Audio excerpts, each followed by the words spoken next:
call district regular meeting for Thursday, September 26th to order at 5:43.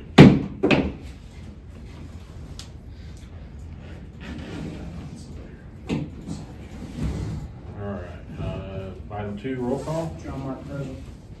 Troy Stinson present. Sherry Ringen present. Stacy Popovich present. Okay. By phone, and Kelsey is On her way. on her way. Okay. Then we will move along. We'll come back to it if we need to excuse her. She won't make it by the time we're done. Item 3, director disclosures. No conflicts. Okay. Item 4, approval or disapproval of the agenda. I approve the amended agenda. I'll second. Approved by John and a second by Sherry. No other discussion. All right, all in favor? Aye. Aye. Aye. Okay. All right, president's welcome, remarks, welcome. Glad y'all could make it. Glad I could make it. Thanks for being here. Hopefully this goes quick and painless. It's been a long day. Somebody lead us in pledge allegiance. I pledge allegiance to the flag of the United States of America and to the republic for which it stands, one nation, under God, indivisible, with liberty and justice for all.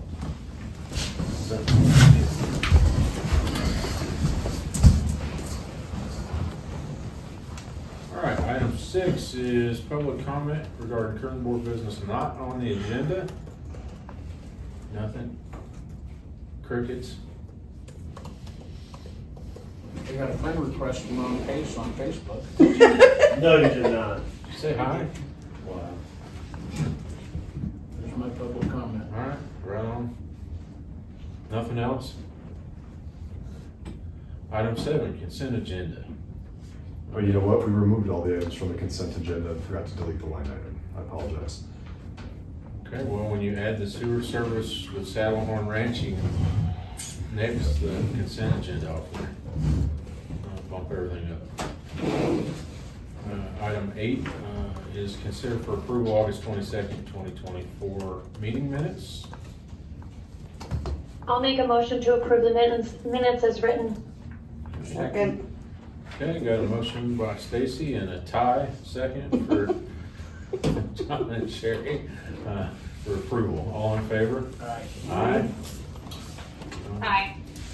None opposed.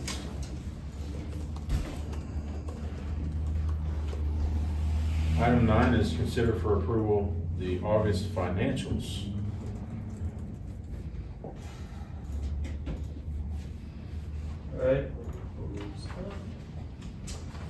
So the budget variance report is in your board packet. You will see the first page is essentially the summary page for both revenues and expenses. Overall, for the month on the revenue side, actuals came in at $971,832 on a budget of $1,294,753. Left a variance of $322,000. However, year to date, our variance is $528,000. So essentially, the majority of the variance that we're seeing year to date came in 1 month. A lot of that variance on the revenue side, we can get into the details, but it's just based off of what we've been talking about with construction just not really booming that much. However, we have had more discussions with builders starting to ramp up. You've seen the construction behind or over off of Bent Grass. You see that commercial building. There's another building identical to that that's going on that property. So that building itself is almost $200,000 in system development fees and other fees for the district, including WAFs. So there's other income that's out there. It's just a matter of, are we going to collect it?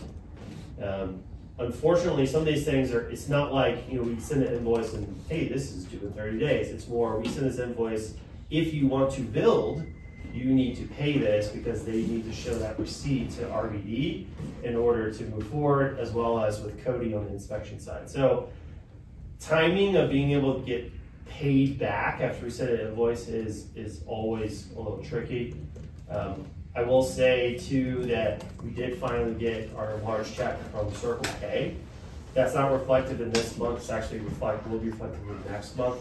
So this variance that you're seeing year to date of $500,000, it's much, much smaller, if really anything, going into the remainder of the year. Flip side of revenue, on the expense side, overall expenses for the month came in at $573,338 on a budget of $781,957. Variance positive there is $208,000. So year to date on the expense side, we have spent a little over $5 million with a budget of 6.4. And that leaves us with a positive variance of almost 1.4 million. So while we may be short slightly on the revenue side, we're more than making up for it on expenses. However, I wouldn't get too happy, right? We have quite a bit of expenses here to come in the next few months. As you guys know, winter months are low revenue, high expenses, especially on the utility side. So I wouldn't get too comfortable with that. I think we're still going to maintain a very high variance positive on expenses.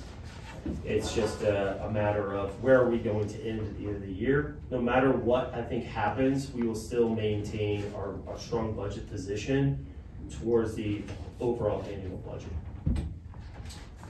So that's really the synopsis for the month. If you guys want me to go any particular line item, I can. Just let me know what you would like to do.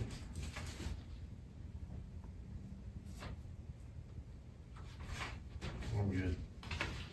Make a motion to approve the August financials. I'll second. Motion by Sherry and a second by Stacy. No other discussion? All in favor? Aye. Aye. Aye. Any opposed? No. All right. Item 10, discussion on the 2023 audit. Okay. So this isn't great news that I have to share, but I'll just preface it with it's also not bad news either. So as you guys know, we went through a mid-year change with all of our software. Well, while that was definitely a successful transition, you know, it's going to both, you know, pay dividends for the district in the future. When it came to going through the audit, essentially what I've been having to do is 2 audits in one. I'm having to audit all of our financials from the old system, and then how did that carry over into the new one, align all of those things, and then it's a secondary audit of, okay, once the new system took in play to the end of the year. So unfortunately, between myself and the auditor, we found some additional issues that I've had to go back and work with the ERP implementation team to understand how this occurred and what we need to do to fix it. So we are not going to hit the end of the month deadline that we have to get it in. So that's the bad news, right? The good news is there is no implication to the district. And the reason why, we are not mill-based. So had we been a mill-based district, technically the county could withhold releasing tax property tax income to us, but we don't have any of that coming to us. So that's the biggest negative. Again, this is not what I want. I think it's a terrible reflection on what I'm supposed to be doing for the district, and I deeply apologize, and I ask that, you know, you guys just give me the time that I need. Between the auditor and I, we think that we can have this wrapped up hopefully by the next October meeting, and you guys will have the final results. My thing is, I don't want to rush something and give you a bad product. I'd rather give you a truly complete and finished product that you can stand by, and that's what I need, is a little bit more time to get it done. Sure you don't work for the DOJ?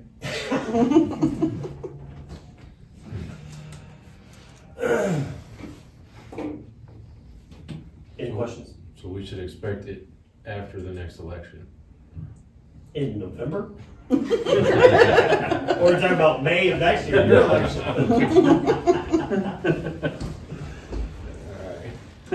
Any questions about that? Stacy, if you want to say that again. Go ahead. I was just gonna say, if you want to connect with me offline, you know, we can go over some more specifics if you would like to. Okay. It's up to you. I appreciate your transparency and honesty, Carter, and presenting that to the board. Absolutely. Again, it's not good news, right? By any means, we need to hit our statutory deadlines. It's on me to be able to do that as the officer for the district. But again, I'm not going to put something in front of you guys that is not right. And honestly, the auditor wouldn't sign off on it anyways if it wasn't. So we're going to do it right. We just need a little bit more time. Was the No deadline? big deal, it just reflects bad on us as a board. Was the deadline set Why are by you trying to make us? me feel bad? No, statutory deadline. So what happens if we don't meet the deadline? Nothing. We get a black mark for this year saying you turned it in late. That's it. Can't we give them advance notice? I did. I already contacted the state and let them know. And I asked all the questions like, okay, what could happen? Do we need to file an extension? No, because they only allow you one extension, which is ridiculous. I didn't want to respond to that and say, well, in our situation, we're not a taxing district, like we don't get mill levies. You should allow additional extensions because there is no implication for us. Really, as long as I get the audit in by the end of the year, it has no bearing on anybody. That's me speaking. Obviously, that's not the state's position. The state's position is you get one extension. If you don't get it in, you get a notice saying you haven't turned it in. If you don't turn it in by October 15th, you then will have, the county will be notified and they will not release any property tax monies coming your way. Doesn't matter to us. Okay. Thank you. You're welcome. Don't let it happen next year. Now, in all seriousness, the plan is, because we're with this company for the next 2 cycles after this, is going to be to get this done very early in the year so that we don't run up against these deadlines anymore. Unfortunately, things just happened really weird with this one.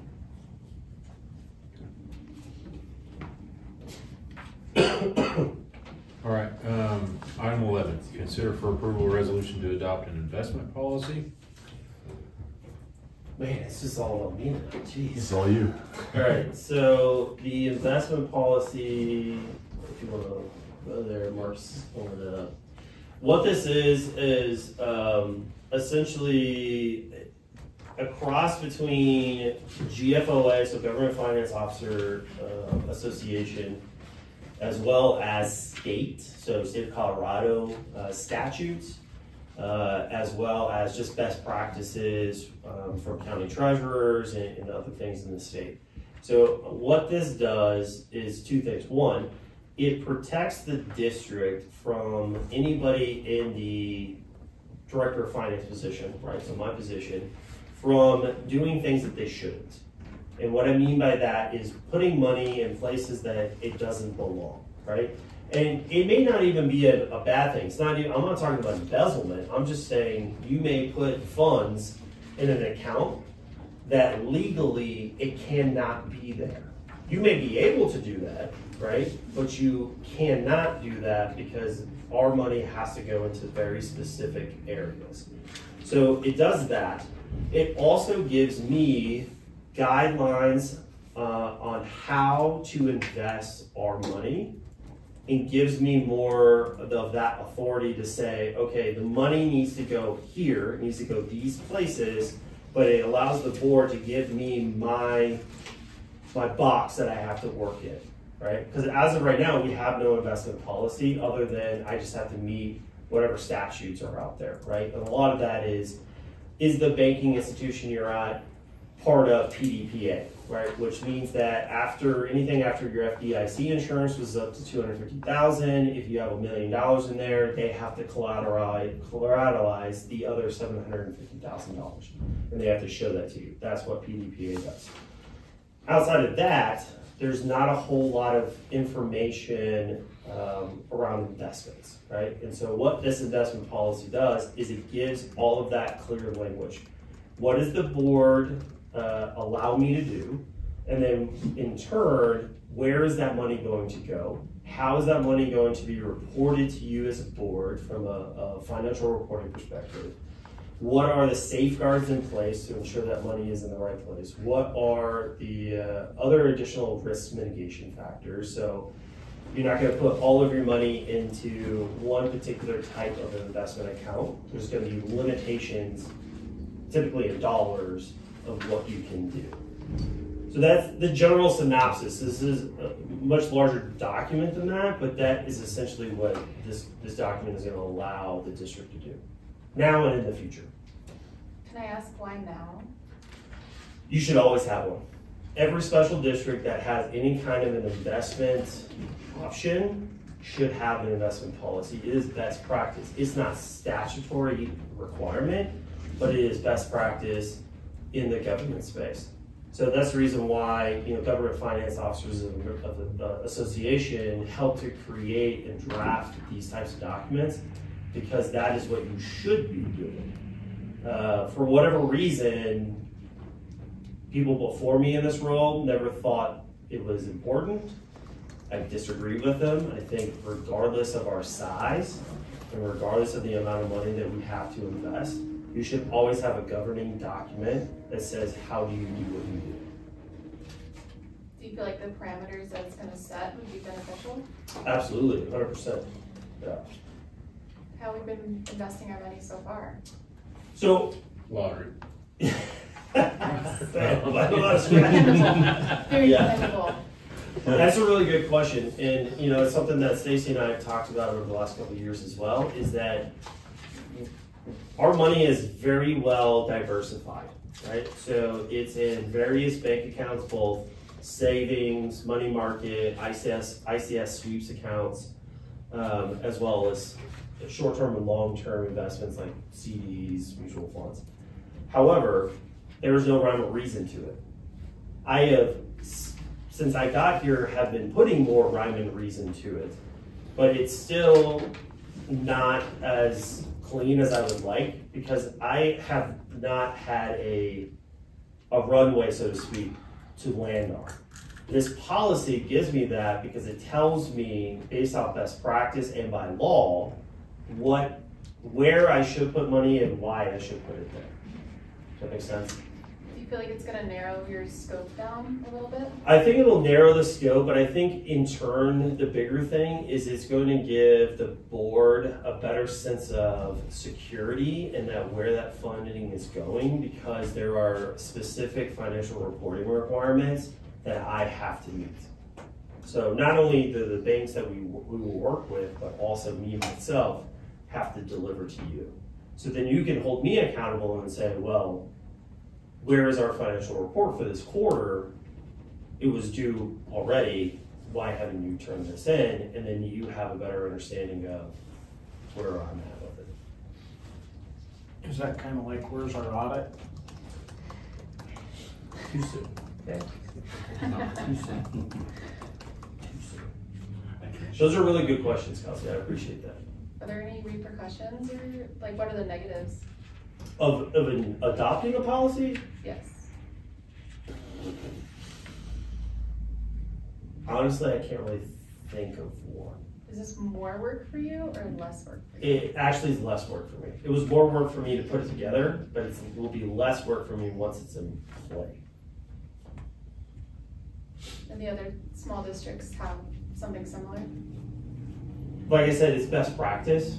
Again, not a requirement, but it's best practice. So in any special district that has any kind of, what I would call material money, right? So small improvement, public improvement districts, they may meet like once a year. They probably don't have an investment policy because they don't have funds to invest.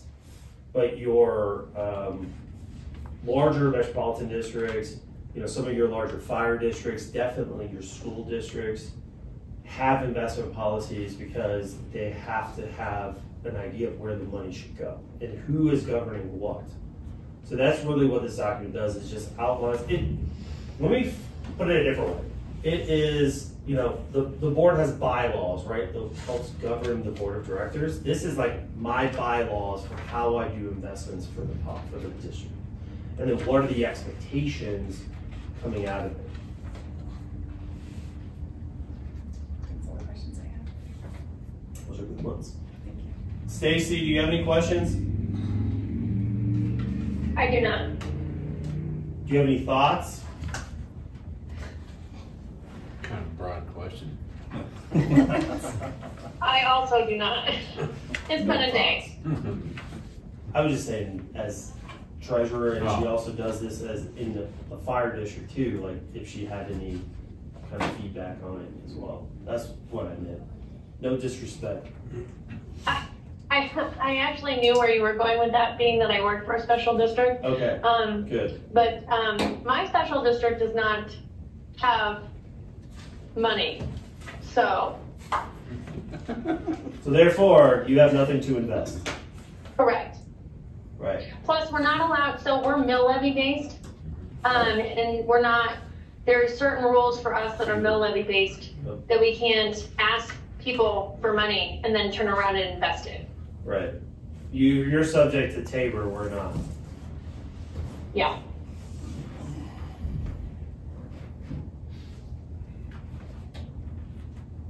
No other questions on that? All right. Any other discussion on it? I'll make a motion to approve the investment policy. I'll second. I got a motion by Stacy and a second by Sherry. Without any other discussion, all in favor? Aye. Aye. Any opposed? No. Motion carries.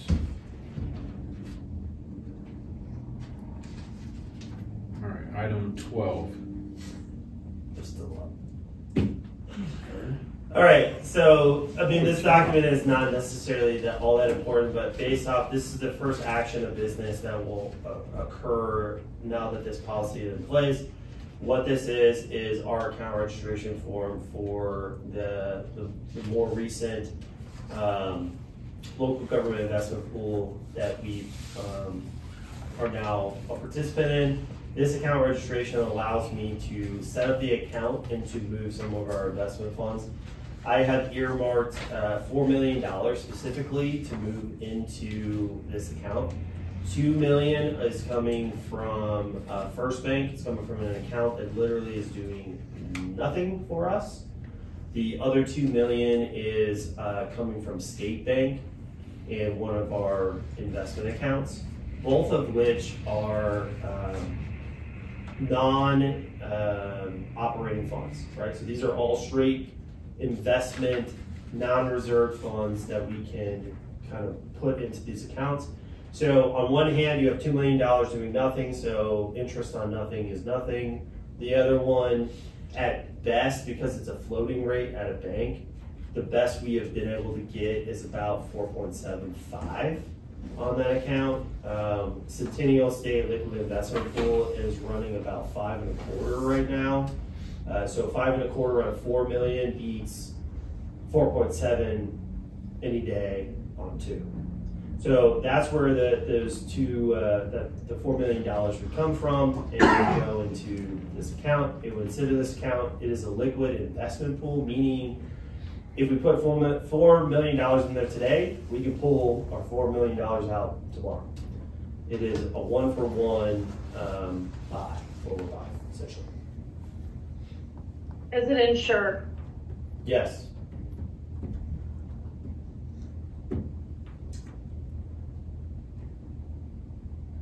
Okay. Any other questions? So the reason I put this in here is I do have, put it in front of you, Troy. I will need you, Troy, and please you, Sherry, to sign off on that to authorize me to move that money into that investment account. So one, I am asking you to help me register this account, and two, I would like to move the $4 million. Now, based off of the investment policy we just put in play, we have everything we need to make this happen and give me the ability to make this move. Okay. Questions? And also, just a side note, we have way more than $4 million that I can put in there. I'm still being very conservative with our diversification of our portfolio. So we have plenty of cash at other institutions that are all covered by both FDIC insurance as well as PDPA. All of our cash equivalent assets is in the excess of $14 million. So $4 million, while it's a quarter of the money that we have, it's not the money that we will need access to at any point in at least the near to term future. And it's not counting what we're putting forward for investment in a wastewater facility? No. Not counting land purchase? Nope. Land purchase is already taken care of. It's coming out of the line of credit. So that line of credit, if you remember, is $10 million. We took out some of that money. But the remainder of that sat in the ICS sweeps account. So that thing has been earning us 4.25, 4.75. It kind of floats depending on the Fed rates, and earning us interest just sitting there waiting for us to use it. So with any property purchase or what we are looking at with Falcon Area Water and Wastewater Authority, we're 100% covered there. So that $14 million in cash does not have anything to do with these capital improvement projects that I'm talking about. That capital is set aside. And so is our water development fund. So the $4 million is not any of the water development fund money that we have set aside. That is in a whole separate account as well. It's part of the older accounts that were just sitting there, Yes. not collecting interest. Yeah, they're doing nothing for us. Yeah. See, should have invested in a lottery. I mean, I can do that. I don't know how that would look to the residents. Hey, I just bought 1,000 scratchers. That is an investment direction. It is. That is true. May not be a sound one, but it's a direction.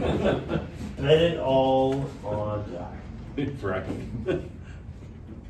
All right. Any other questions? I think I'm done.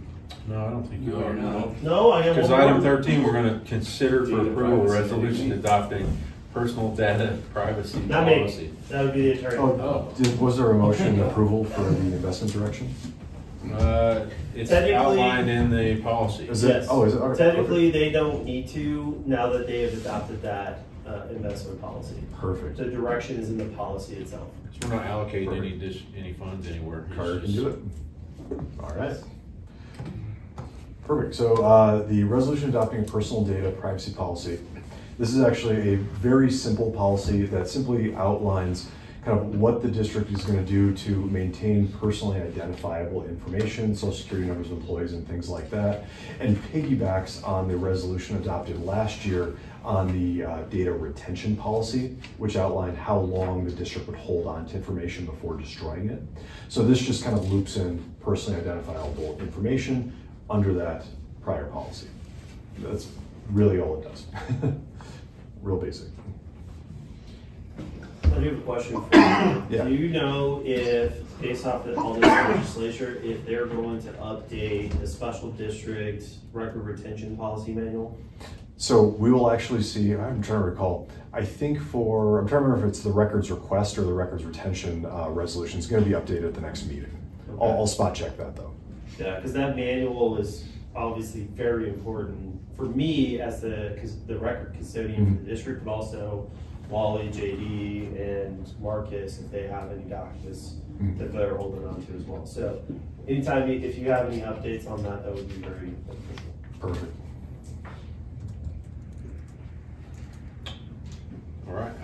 entertain a motion for approval or disapproval of the personal data privacy policy. Make a motion to approve. I'll second. Motion by John, second by Sherry. Any other discussion? All in favor? Aye. Aye. Aye. Motion carries. Item 14, attorney's report. All right, so the big one on here is that amended and restated service plan. So Carter's been working hard on the financial end of this, and we got what we believe to be the last document needed to attach to get that submitted. So next week is gonna be basically a review period, and then this gets submitted to the county. So all good news on that front. Trying to see if there's any other updates here. So all the documents for both inclusions, the Owl Place and the International Development Company, have been executed. The Owl Place inclusion has been filed with the court. We're just waiting on approval from them to finalize that. The inclusion for IDC, we're currently waiting on the special warranty deed to convey their water rights to the district. Once we have that in place, we'll go ahead and finalize everything and file it with the court as well. We worked with Carter on a lot of kind of smaller matters, also listed in the report. I'm happy to discuss any individual ones that there might be questions about. What was the owl one?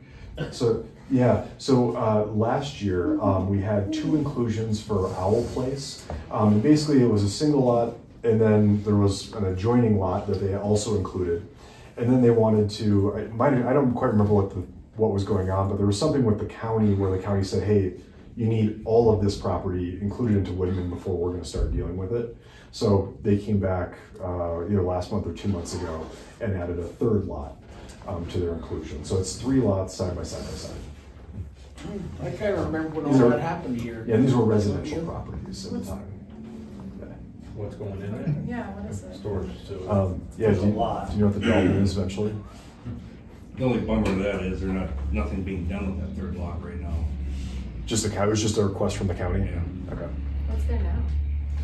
It's gonna be It was a house, I think. There's a house there right now. Yeah, it's residential. The one that says MD roofing on the top. When you drive down Meridian. So yeah, they'll probably get turned into something else, it sounds like. They're storing a bunch of the fiber optic and all the other lines over there now. To give a little bit more information on what we did for the financial plan, for the service plan. So Chad Schneider, he is someone that we've worked with at the district for our revenue bonds, COP lease. When we refinanced those in 2022, he helped, he was at Key Bank and helped us do that. He then was at Huntington and helped us do the $10 million non-revolving line of credit. He has since moved on to Strong Capital Markets, which is a actual municipal advisor. So they do a lot of underwriting. And so we signed an engagement letter with him and that firm to do all this analysis. One, Chad is obviously very well aware of the district finances because he's helped us with all of those negotiations throughout the last, actually even before me. So I would say last 5 years plus. So he has a really good understanding not only of all the district finances, but also the marketplace itself. So the engagement itself, while it is for municipal advising, it does not strong arm us into having to use them for when we go to bond market, right? So we have the option of getting out of that agreement at any time. But it also gives us the flexibility that if, when we go to bond market, if we like the things that they've done for us, we can continue to have them be our underwriters for that deal, or we can find new ones. So got lots of flexibility in that, not pigeonholed by that agreement, but they did a lot of great financial analysis for us, and they'll be a really good asset for me and John as we go through this. We will also have our special counsel, bond counsel to the district review the financial section as well. As you guys may or may not know, the last iteration of the service plan put some really strange language on the debt authority, and it made it very difficult to get anything done. And so while we are not gonna just open up the floodgates, right, we're gonna be conservative. We also need to be strategic in the language that we use so that it gives the district some flexibility with its financing authority. And you trust this guy? Which one? The lawyer or the municipal Well, I advisor? can't hold it down a job. Keeps bouncing from place to place. There's backstory to that. I can give it to you if you'd like it. It wasn't him leaving. He didn't get fired. He didn't choose to leave. It's really the times of the industry. So KeyBank went through a major restructuring. So I'm just going to give it to you guys. And so they actually got rid of a whole bunch of special district municipal advisor positions. And unfortunately, one of it was his. And then he went to Huntington. Huntington, the exact same thing. And so now he's found this home doing this because this is more what he likes. He's not a big traditional banker, right, or commercial banker. He does more of the special district, which is very a niche market, and it's better for him to be a municipal advisor or underwriter than in that kind of banking space. Can you help us get the audit done on time? Maybe. You didn't tell him too soon. Can I ask a question on the water shut off? I wasn't here the last meeting, but can I get like the summary, the clip note version? Yeah, so there was just a couple properties where the homeowner had parked their vehicle over the water shutoff. In general recourse is when a bill goes unpaid, there's a process for notifying the homeowner that part of the consequences of the water will be shut off. And they had physically parked their vehicle in such a way that the shutoff was inaccessible to the district. The district has an easement across their property to access their water lines. So we were unable to carry that out. So with CAR's help, we sent them a letter, basically a demand letter requesting that they move their vehicle, otherwise, there may be further consequences. And I believe in all instances, the vehicle is relocated after that. Yes. We'll see how long that lasts. Was it intentional to park on top of it? Yeah. It wasn't like a normal parking spot? Honestly, and you guys can speak to this too, but it happens all the time where it's the regular offenders, right? And they know they'll do two things. They'll either park a vehicle that is not operating over it, the curb stop, or they will strategically landscape over it. Or they'll pour rock and sand down it, thinking that's really gonna stop us. So, unfortunately, we have people in this district that think they can get away with that. What they don't realize is that that's tampering with the public water system. That's illegal. Actually carries a $2,000 fine per instance and can be classified as a misdemeanor. So we don't want to go that far, but we also need policies in place, talking with John, that allow the district to do what we need to do in order to maintain our infrastructure. Our water shutoffs aren't even clearly marked, or I can get within probably 20 feet of mine, but I have no idea where mine really is located. Yeah, and that's kind of part of the reason for kind of this extra step with the demand letter is that the location's different for different properties. I believe both the ones I reviewed, the shutoff is actually in the middle of their driveway. So theoretically, someone could just park their car over the top of it and not be aware of it. There are other factors where when this continues to reoccur, the homeowner's aware. But it is something we have taken into consideration, just trying our best to inform the resident first before anything else. Was the demand letter, was it like served to them? Yeah. We send it to them via certified mail. Yeah, so not a process server, but. Okay. Yeah. Picturing like the debt collectors. Right. What about the delinquent account? So yeah, this is kind of an interesting one. So water and sanitation districts have this kind of superpower in collection world, in that if a resident doesn't pay their water or sewer bill, the district can turn that account over to the county to be collected with their property taxes. And essentially it's as simple as the district says, hey, you owe X amount. They give it to the El Paso County. El Paso County then just adds it to their property taxes for this year. When the homeowner then pays that, which this year's property taxes would be paid next year. So say homeowner pays in April, in May, El Paso County then cuts a check back to the district for that amount. As far as Woodman is concerned, There aren't very many of these because Woodman has the ability to shut off your water. And when that's the case, you generally pay your bill. That said, Woodman also services water for other districts as well. So those tend to be the accounts that get certified. Sewer, excuse me, I apologize. Yeah, water is just Woodman for sewer services for other districts. And those tend to be the accounts that get certified. Per statute, the process is pretty simple. Basically, you have to send a notice to the homeowner stating that the account's going to be certified and tell them at what meeting it's going to be certified. At that meeting, the board just adopts a resolution and I send it to the county. This is normally handled in-house. I touched base with Carter on just to see what the process was going to be for this year and to see if he would like our firm to draft the resolution portion. Our firm does actual collection demand letters and things like that as well for certification, excuse me, for other water and sanitation districts. So I just wanted to make sure that we were providing whatever services the district needed. In this case, it sounds like Carter will be handling everything in-house, and I'll just be preparing a resolution for the November meeting, I believe, or October, excuse me, yeah. October meeting. So we've been working on this for months. So yeah. We've actually been sending out notices to those account holders saying, you know, you have until this time to pay, and then we're going to send you this demand letter letting you know when the hearing is going to be in October. So that's what we're doing right now.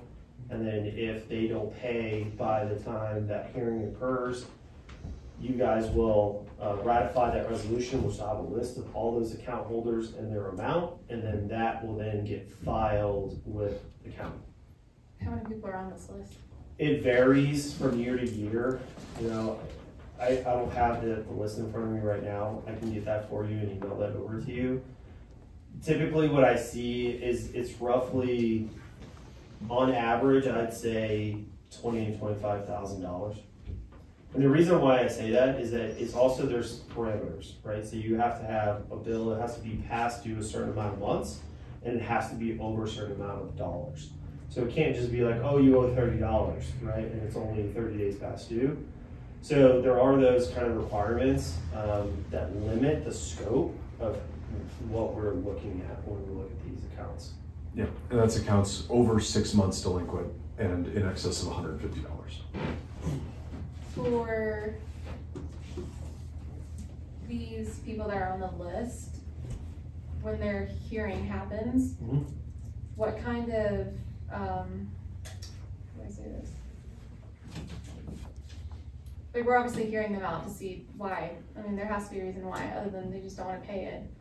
But what if it's like a special population of people, like fixed income, elderly, whatever, paying for chemo? Yeah, I mean, I think that's a really good point, and this is a good chance for me to say that, you know, my office, it's really good with setting up payment arrangement plans, right? So whether it's 2 months, 3 months, 4 months, 6 months, you know, we're very flexible in trying to help these people get these bills paid.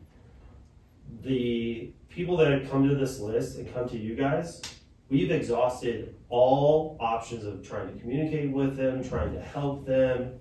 I will say the majority of them never return any of our phone calls, any of our emails, any of our letters. So I can't help you if you don't communicate with us.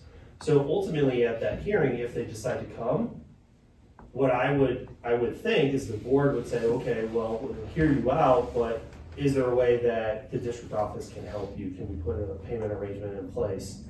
And that's what we've been trying to do, but they're not communicating with us. What if they're renters? That's a unique situation. And the reason why I say it's unique is that Metro District bills don't follow a person, right? They don't follow a social security number, they follow the property. So in a renting situation, if your renter decides to just not pay the bill and then they move out, ultimately the property owner is liable. In those situations, we make the landlord aware. They also do get a copy of the monthly statement, so they should already kind of know what's going on. But we do make them aware. We make them aware that we're trying to find their renter. We also let them know, like, hey, if you kept funds for first month, last month's kind of security, you may want to keep that a little longer to see if they pay this bill, and then if they don't, you can take the security deposit money and pay us. Ultimately, the property owner is going to have to pay. Well, we also will work with them on a payment arrangement as well, right? So we're not gonna just say, oh, it's $700 and you gotta pay us tomorrow, right? We will be flexible. And that's in the unfortunate situations, especially with landlords that don't understand Colorado law when it comes to special district bills. I will tell you, I've had to educate a lot of homeowners in our district on that. They haven't been very happy about it, but the law is the law. Yeah, and just kind of as a side note too, yeah, as Carter stated, ultimately all fees owed to a metropolitan district are considered a lien against the property, not against whoever's in the household.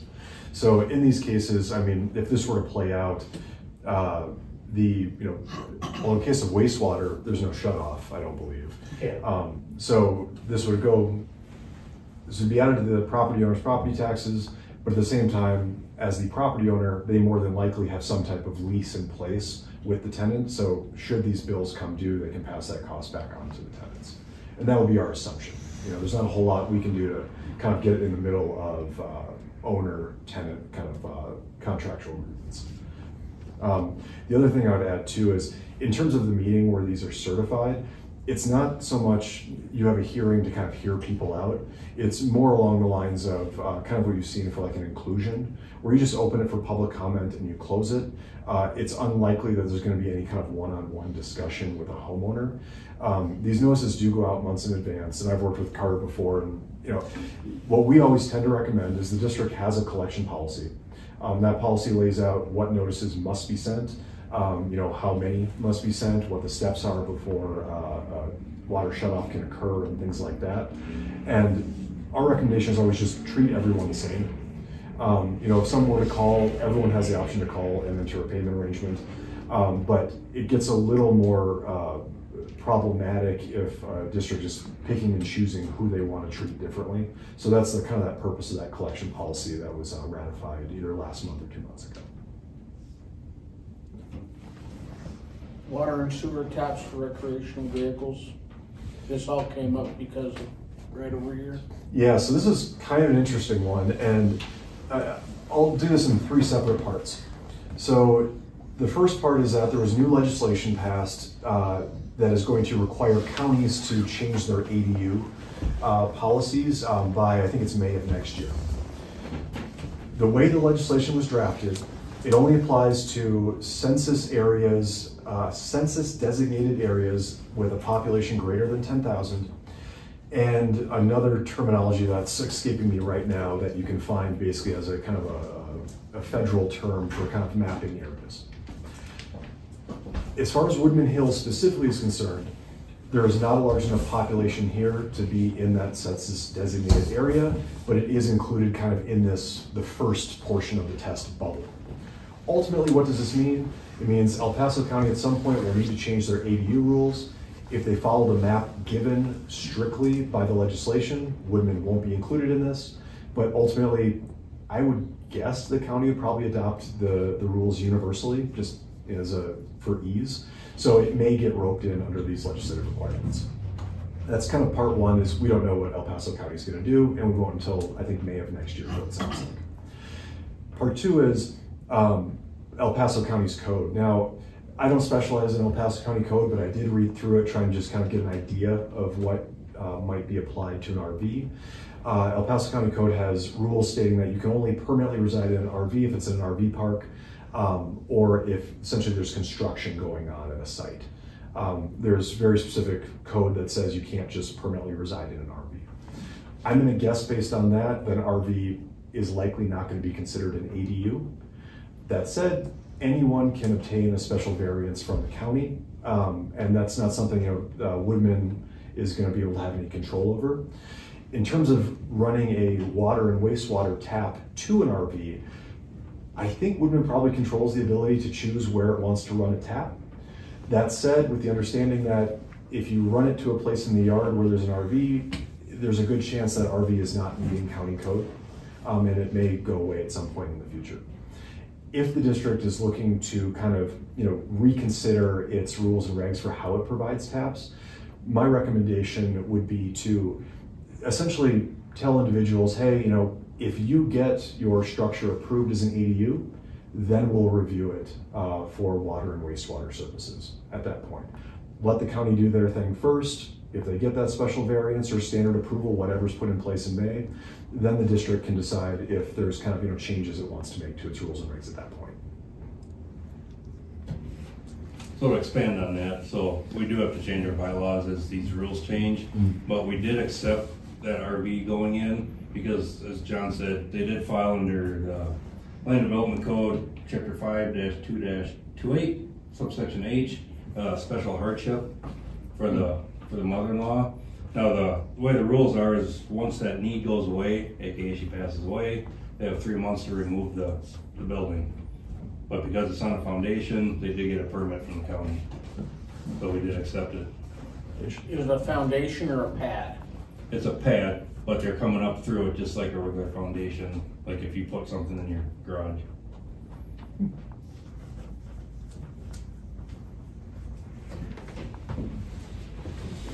Any other of these fun legal issues to discuss?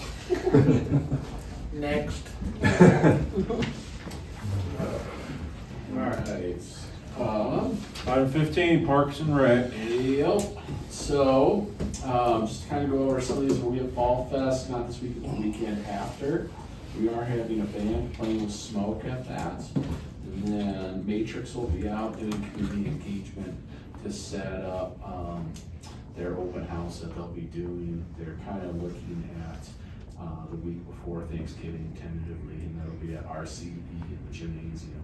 So they want to start getting out in the community, get people invited, to get people there. We'll have QR codes throughout the community, different events that we're doing leading up to it. Like we're starting our group swim lessons in October. The kids will get those when they get their report cards and QR codes. We're trying to generate interest to get as many community members in there as possible to participate in the community engagement portion of the master plan. Where they're going to identify needs, things we're doing good, things that we need to work on, all those kind of things. It'll give us a nice direction from that community point. So when they do this plan 5-10 years out, it's going to give us an idea, a snapshot of where the community right now wants to take parks and recreation. Then we've had a little bit of a hiccup with our covered walkway. Hammers switched the project manager and engineer and architect, and when they came out to walk it with me, they did the plans wrong. They put the post directly on the sidewalk at a straight angle. The sidewalk turns. They gave themselves no ability to make changes. So now they got to go back and redo the plans. And we've instructed that that's on them. We walked it before with their old engineer, walked in, told them what we did. We already paid $17,000 for the original plans that they were supposed to draw. So they're getting those to us. They started that process now because the new plans, which is just backing it up. In the meantime, the door access we've held off on because we're also getting our new app, which you'll have on your phone when you get the new Captivate app through. Your phone will have a barcode on it of your membership.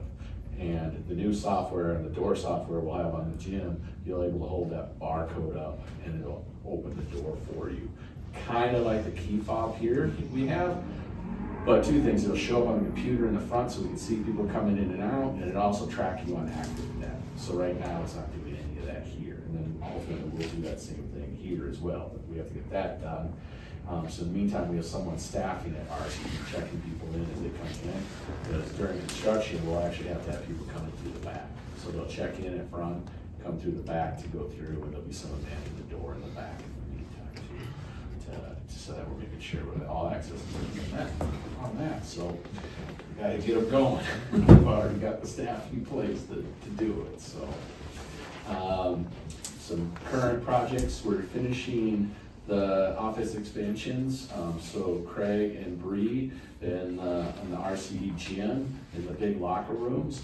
We put a wall up and door access coming in, still maintaining the locker rooms, so there's still locker room access for in there, but then they'll have permanent office solutions there, so that we'll have office space for everybody in the district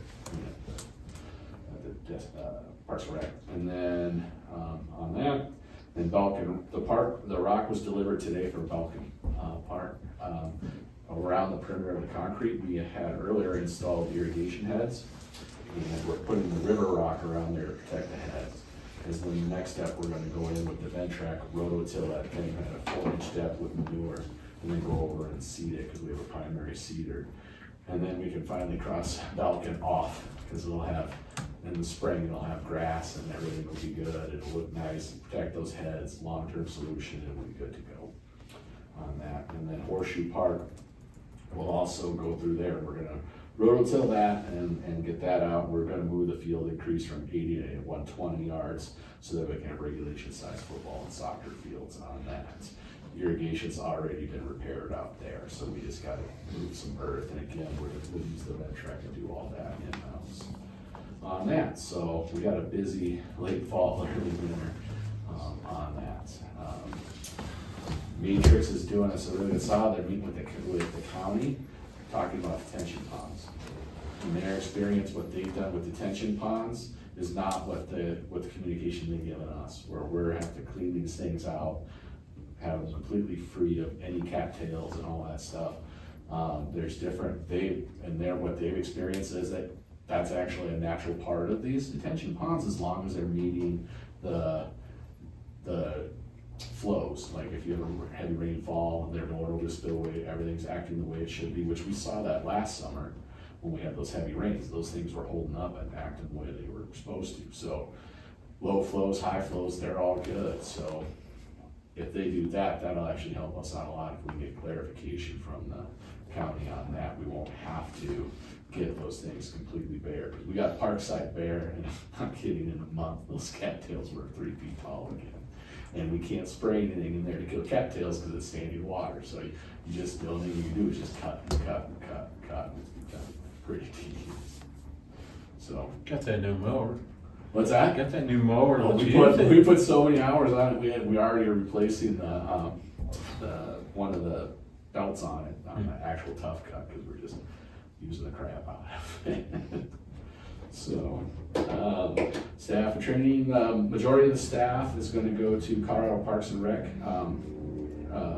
in Keystone. It's the annual conference they have up there, and that's a great way to learn networking, all different kind of program ideas, budget ideas. It's a really good place to really get in depth and get inspired out there. And then I'm going to go to athletic business, which their emphasis is on like fitness equipment and things like that. We still need a few more going into the year, treadmills, some ellipticals, and some bikes. And at this, they have a huge expo floor, and you get conference pricing, so we can save some money by identifying that. And seeing which equipment we get, and you get a good discount when you buy them there, and then usually they fast track and you get it much faster than normal too. So the idea is we kind of replace some of the, bring some of the matrix stuff that's currently over at RCE, bring it here, replace some of the really old stuff here. We've done a good job here in getting 3 brand new treadmills and a brand new stair climber, but those ellipticals and bikes are still pretty old. That's here. So get those over and then replace the new ones at RCE, where you can kind of keep an eye on them. They're not going to get as abused over there as they are here. You can take them with you in their trucks and just get the floor model. We can probably get a really big discount. I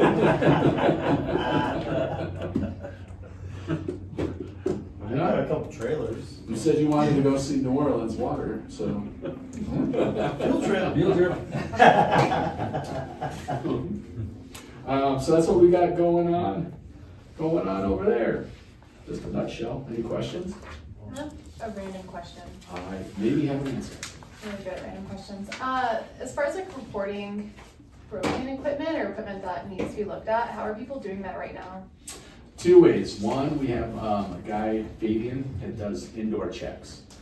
So he goes and looks at checks and reports things, and we put in submit work orders through Teams. And then 2, we have for here, especially we have QR codes here that reports to a survey that Will gets directly. So if somebody sees something like 2 o'clock in the morning, something breaks, they go to that, Will gets it, and he gets emails when he comes in, he can see that right away.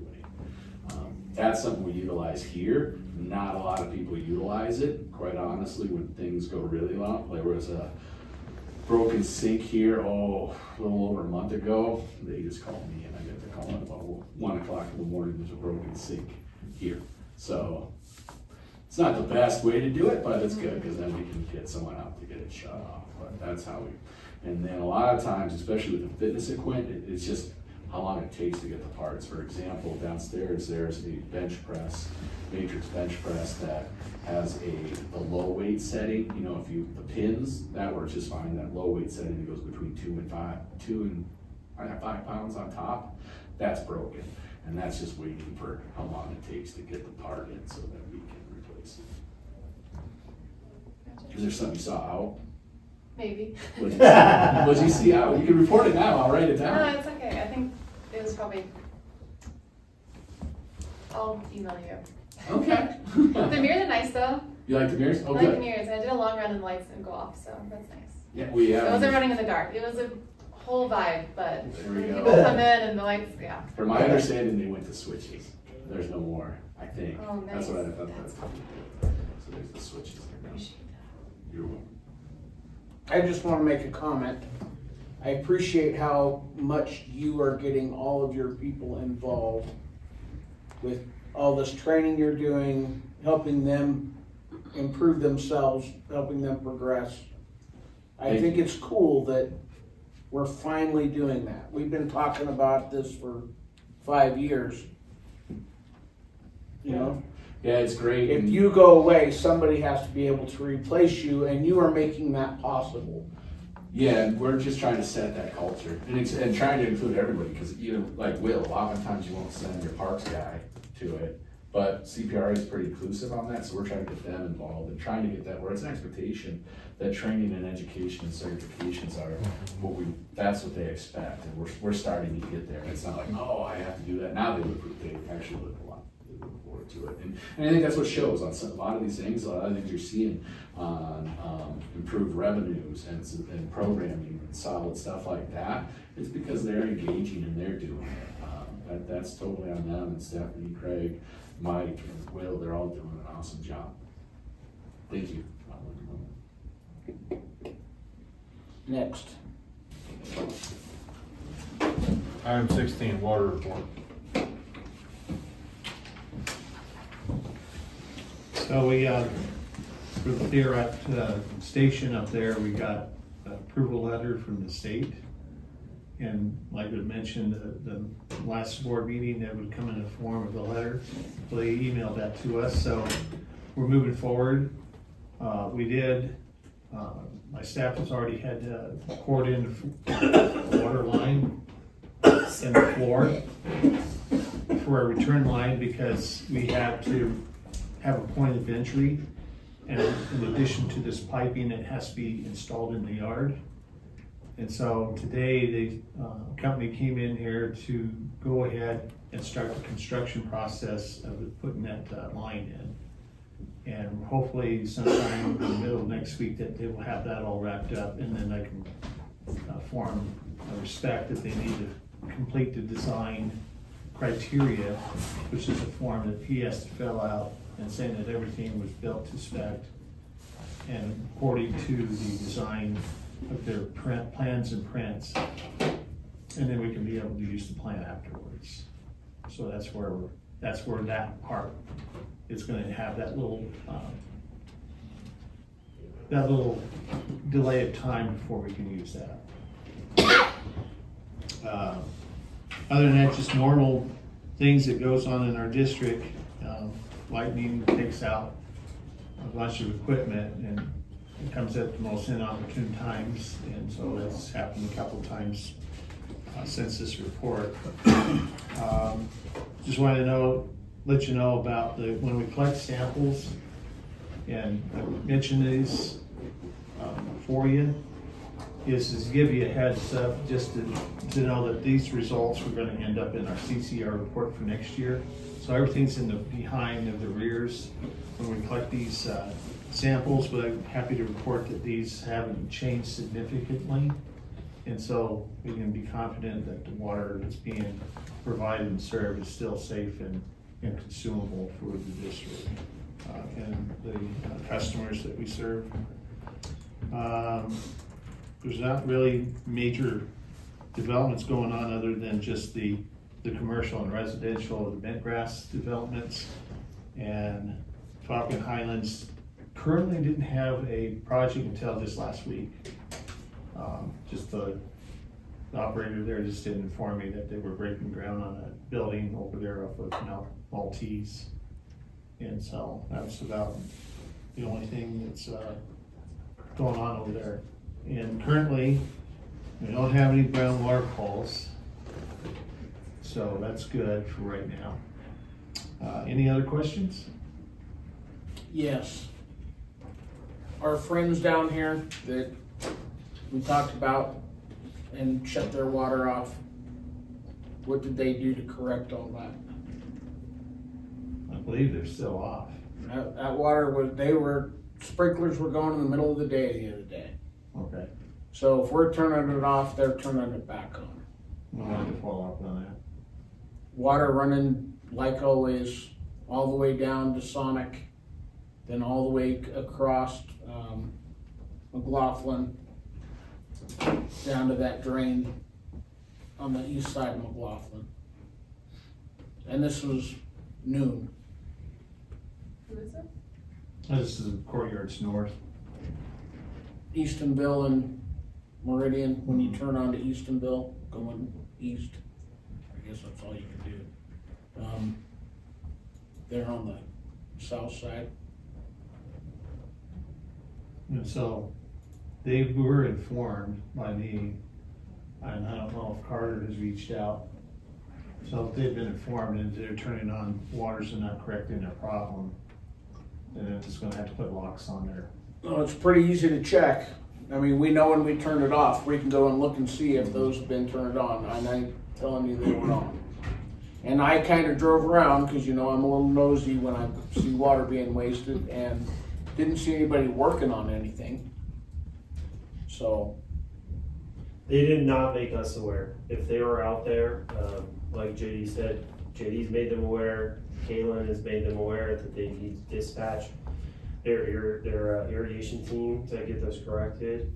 That we're keeping those things off. So if they have turned them back on, then that was an illegal turn on. So it may be something that I may have to work with John on in terms of cease and desist, or we just go ahead and hit him with a $2,000 fine for tampering with the public water system. So, but this particular account, we have had a lot of issues with over the years. So it's starting to get to a point where I think JD's answer of putting a lock on it is probably the best thing to do, because they can't be trusted to do the right thing. This is a resident? No, this is a commercial irrigation. For the HOA. You know the Courtyards area behind Sonic? So it's that portion right there. They do their board meetings here. Well, maybe we go to their board. So they have an HOA company, right? So we deal directly with the HOA. We never really deal directly with the board of directors over there. So it also may be time for us to have a chat with their board of directors about what their HOA company is not doing. And this is not new. This has been with me going on for over a year, I think. You got a sticky? I'll write you a note. Stop wasting water. WHMD, BMD. So that HOA, that's my HOA too. And their meeting they had last year, all the residents were talking about their lack of just wasting water, like watering while it's raining. So it's really funny that the system. So is the issue that they're watering at inappropriate times, or that they're not paying their bill? Or? All the above. All of them. So with stage 1 water restrictions, which is what we're in, there are limitations to the days that you can water, right? So they're not adhering to the conservation schedule, so that's problem number 1. Problem number 2, they continue to have issues with their irrigation system that results in tens of thousands of gallons of water being wasted. And we have made them aware several times over the last 2 years. This continues to be a problem. They continue to say, okay, we'll get our irrigation guys over there. And then they never correspond back with us to say, what did they find? What did they fix? they just continue to do the same thing over and over and over. If you go to their board meeting, I'm very interested in going. You can come as a board member. You can run That's for the gonna be a board. fun- Or you run for the board. There you go. That's absolutely not. Absolutely not. Never for an HOA. Especially this one. The management company's interesting. Yes. Yeah. I deal with her. Piece of work. So I just pulled up their two accounts. I'll look at their usage, but both of these accounts are past due by tens of thousands of dollars. And that's the HOA, that's past due. Correct. So what you're saying is that financial meeting I'm gonna have to go to in like 2 months, they're gonna go up on HOA. Yep. Yes, but it is Absolutely. directly a result of your HOA company Waste. I've invested in not this. doing their job. Coming to this board meeting. Right. I mean, for the longest time, the sprinklers just watered the privacy fences over there. They didn't water the grass. Right. You You can can see see- the yeah, you escape can see the lines. on the fence. Everybody used to comment about it. Troy, I've driven down there where water was going from the gutter this far out. A solid river straight down to Sonic's drain. I believe it. I live over near Sonic. And the same going down past McLaughlin to that drain.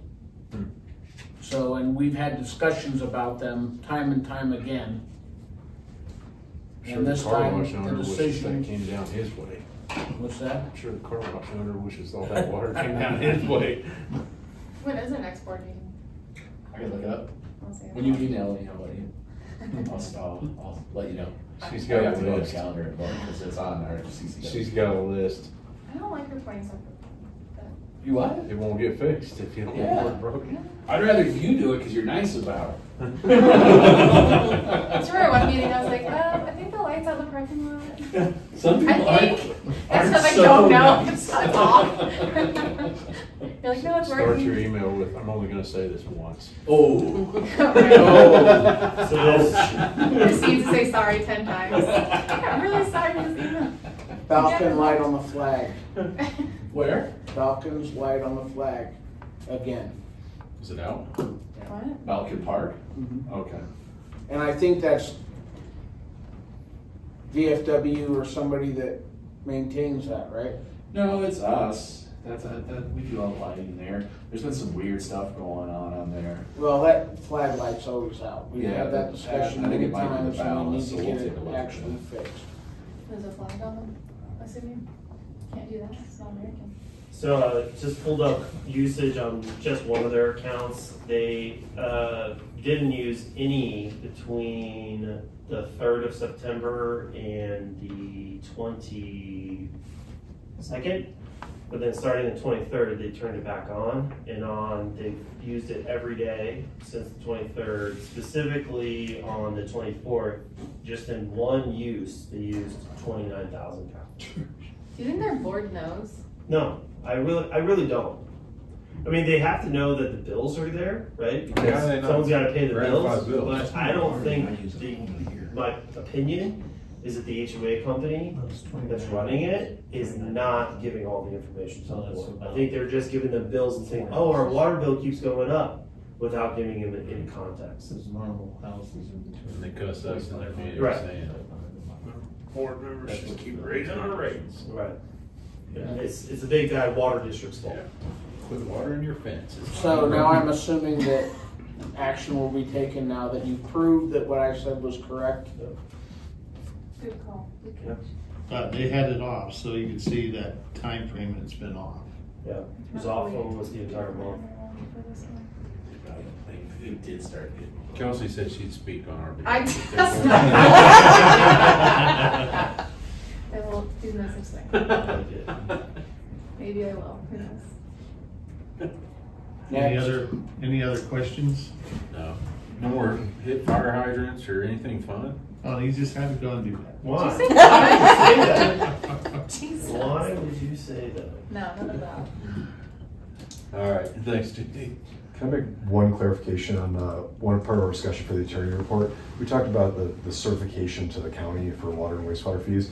I just wanted to note, because I glanced at the statute, that a hearing is not required. It's only required that the board adopt a resolution certifying the accounts. So there will still be a public session where if people want to show up and discuss, they can feel free, but it's not a required hearing. Do we put that in their notice that we give them? So you can, it's kind of completely up to them. Usually the notice just basically has to state that one, your account's going to be certified. Two, this is the meeting at which a resolution will be adopted certifying the account. So they know and usually when I do this, I'll include the actual Zoom link to the meeting in the letter, the district's website, any information about the meeting, so they know the date and time. So if they wanted to show up, it would be kind of at their discretion at that point. But they do have the information to show. Yes, the meeting information is included in the notice. Carter, I think you should give them that $2,000 fine, say it was directed by Kelsey. Yo, I already got a nasty gram from them, so I'm just a little bitter. It's okay. All right, item 17, wastewater report. You guys have any questions on it? No, but I do have a question about lift station pumps. When we replaced our lift station pumps, what did we do with the old ones? We're keeping them.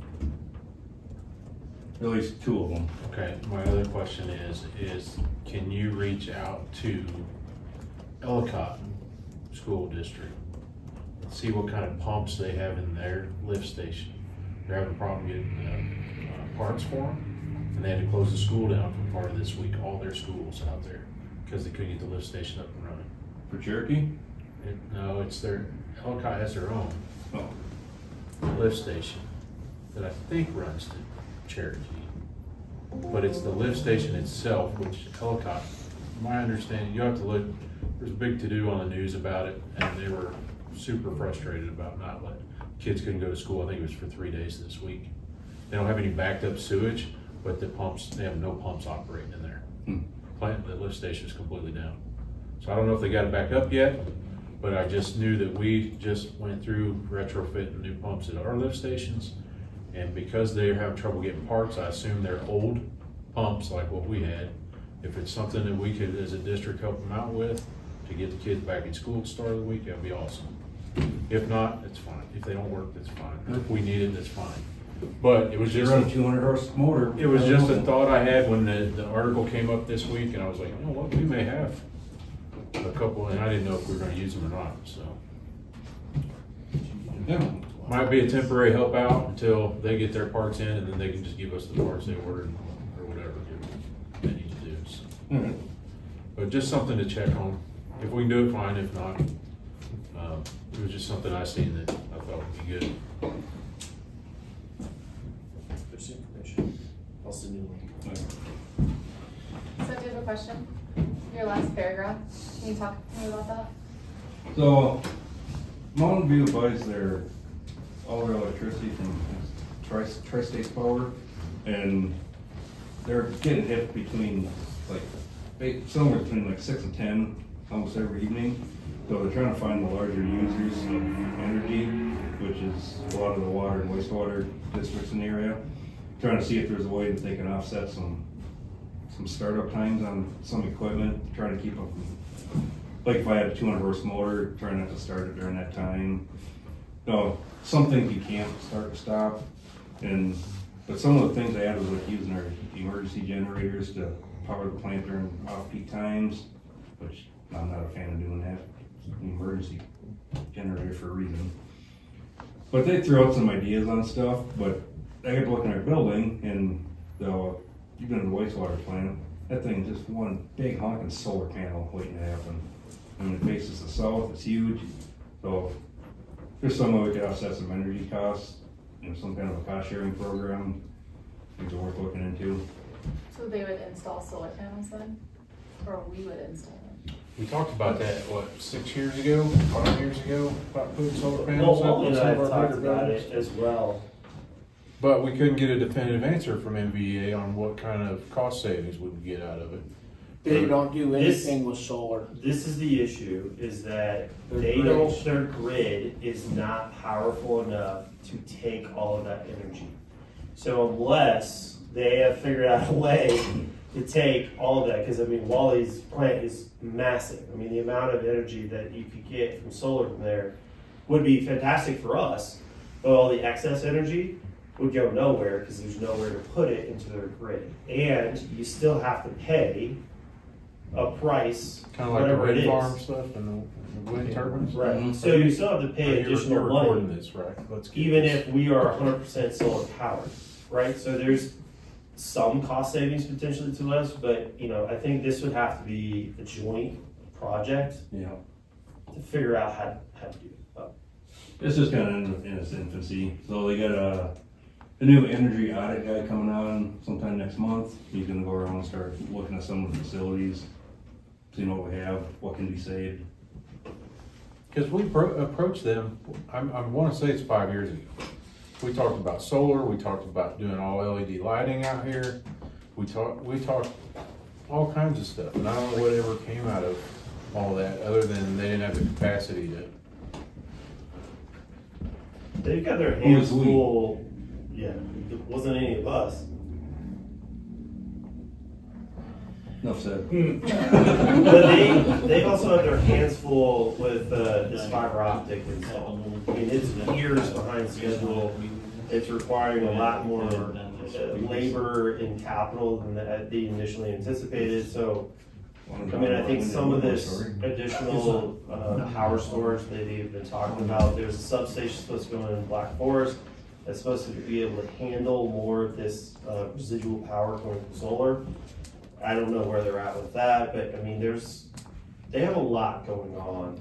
They have a lot of substations being built right now, especially down in the Academy Boulevard corridor. Right. And I can imagine, because now they got, you know, we get another 5,000 homes coming in, and then the lift station alone, those are 250 horse motors going in there. Do any of our facilities shut down and run just off of generators for a certain period of time per day? Like some of the larger Not facilities unless do. Mountain View doesn't have the power. And I'm not a fan of running the emergency generator, because, you know, again, like one of the other managers pointed out, depending on what the cost of diesel is, maybe more expensive to run that than it is to actually buy the power. And now you put a ton of wear and tear on something that's meant for an emergency situation. To get a true emergency, you know, now fuel pumping out, or you're screwed. The state's not gonna care what the reason is. This program that Wally went to, this is nothing new. Because I was experienced with what they would call load shedding in the early 2000s. And it would have an equipment box that would be installed beside your meter there. And it would send a token ring to that box to shut down your equipment at your plants. And the reason why they did that was the very same thing, was because there was too much growth and not enough power storage to supply everyone with electricity. And so then revisiting, which I'm glad that they're doing that, at the same time, you know, cost savings, there is some cost savings for utility. At that time, when I worked for Woodmore, if we had 1,000 horsepower motor, when that thing started up, it was $1,500 to $2,000 to start up, just to start the thing up, just to get the flow of electricity, to flow the water to where it needed to go. So if you could save that kind of money when it was during, you know, at a peak time, you didn't want to start that at a peak time because then the costs are astronomically more than what it would be on non-peak times. So it's a good idea. I'm glad that Wally went to that one there. I was busy with something else on that day, so. I think a different approach, I think last time, they almost made it sound like Mountain View would have control of your power. So at 6 o'clock or 7 o'clock, they're just shut power off to this facility. Well, Denali Water had a huge problem with that, because they would shut them off. That water hammer would blow pipes left and right. So once they got away from that program, their water main breakage went down. Now SCADA, there's some controls in there, but again, from the wastewater standpoint, there's really nothing I can do to save. I mean, done what we can already. I mean, we can't shut, the biggest user is the blower. I can't shut that off. I don't even want oxygen to the plant, got no mixing. Well, it sounds like they meant to look for savings elsewhere. you know, all those ponds are covered up now, or close, or where do we stand on that? Covered up. I thought you were filling them. The old ponds. So one's getting filled with dirt, one's actually being used as a detention pond, and the other one's full. Well, if we got them all filled in, we could let Mountain View build a big solar thing there. A And, solar farm? yeah. Why did you put a And, big ass turbine up there? Then anything else you put in, no one's gonna complain about that, they'll complain about the turbine. Guess you got the airport to file suit against you. 'Cause Well, that's how Any I, airplane coming in that low is already screwed. when I drive back down 24 from out east, I always know when it's really hot here because all the fans are turned on out there.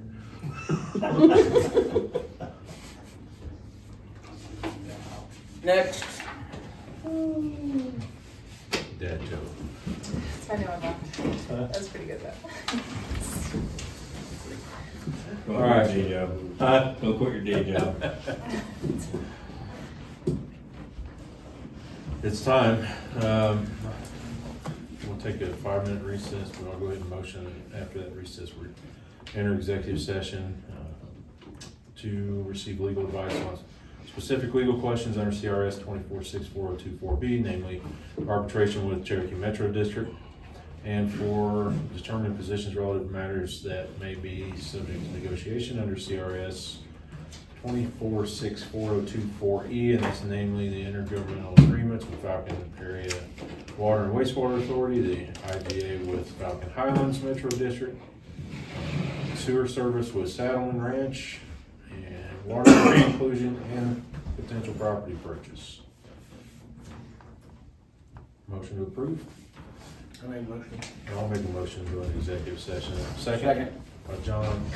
All in favor? Aye. Recess for public session. All right, item 19, items unfinished from previous meeting. Are there any? I think we got anything. Item 20, board follow-up on older items. I don't think we have any of those either. Item 21, other business. The only other business is was to stay on path with the property purchase. Path we're on with property purchase. Carter's shopping at Walmart where he can buy 2 socks. That's a compression sock. You should know. You're in the medical field. All right. I was trying to like look at it, but you know. I get a motion to adjourn. My motion to adjourn. All right. Please. And a second Please by strike that from Stacy. the All in favor? Aye. All right, we're adjourned. Good night. Good night. Night.